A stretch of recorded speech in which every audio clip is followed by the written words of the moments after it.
Have you ever looked at someone you really admire and just wondered, how? How did they get there? It always feels like the path to greatness is paved with some serious struggle, right? Well, I've got this simple but really powerful story for you. It's about a sculptor and two stones, and it might just hold the answer. So, let's dive in. I mean, it's a question we all ask, right? You see someone who's just crushing it, an incredible artist, a top-tier athlete, a world-class leader, and you can't help but wonder, was it just luck? Did they just have it easy? Well, as this story is about to show us, the answer is almost always a resounding, nope, not even close. Okay, so our story starts with this young, super passionate sculptor. All he has are his tools, a chisel and a hammer. But he has this incredible goal. He wants to take a totally lifeless piece of stone and reveal the divine, beautiful form that he just knows is hiding inside.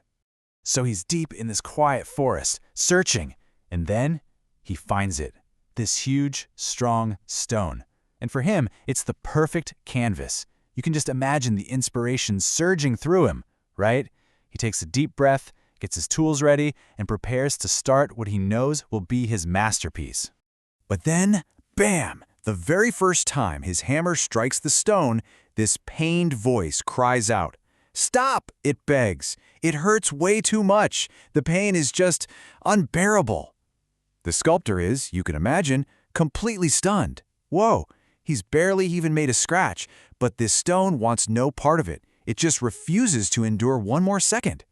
So, with a pretty heavy heart, the sculptor does what the stone asks. He leaves it be and walks on. He goes deeper into the forest, and sure enough, he finds another stone. And he thinks, okay, let's try this one more time.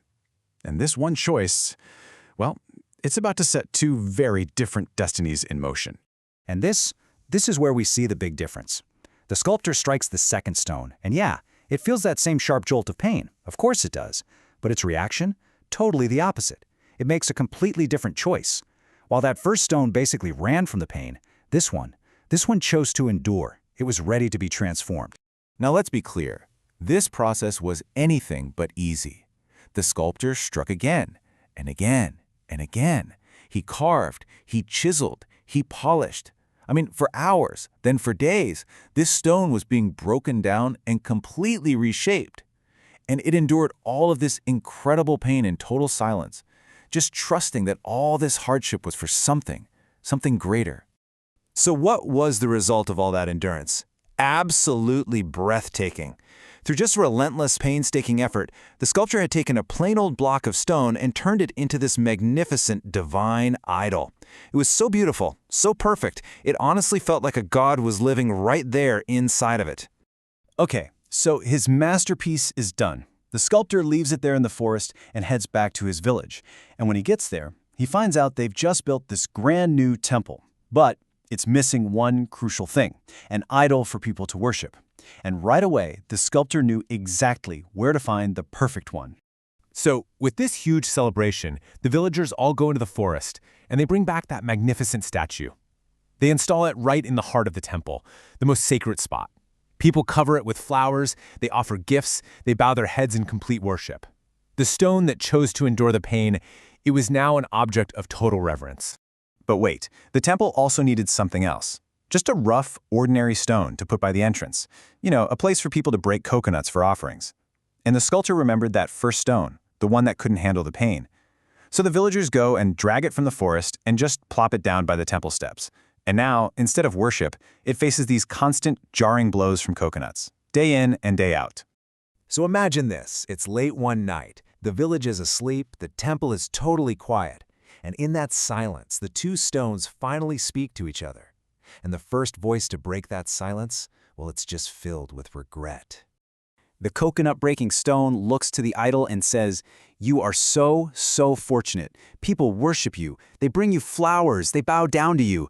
And me, what do I get? I get hit with coconuts all day long. It's just endless pain." And the idol inside the temple replies very gently, "My friend, don't you remember? The sculptor found both of us in the same forest.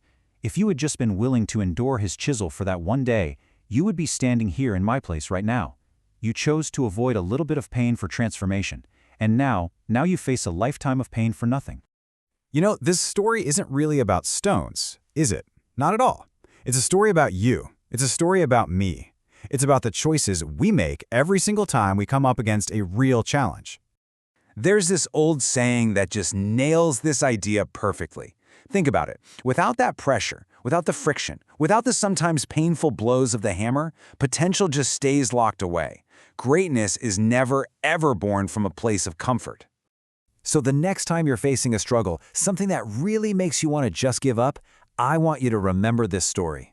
Try to see that challenge not as some kind of punishment, but as the sculptor's chisel.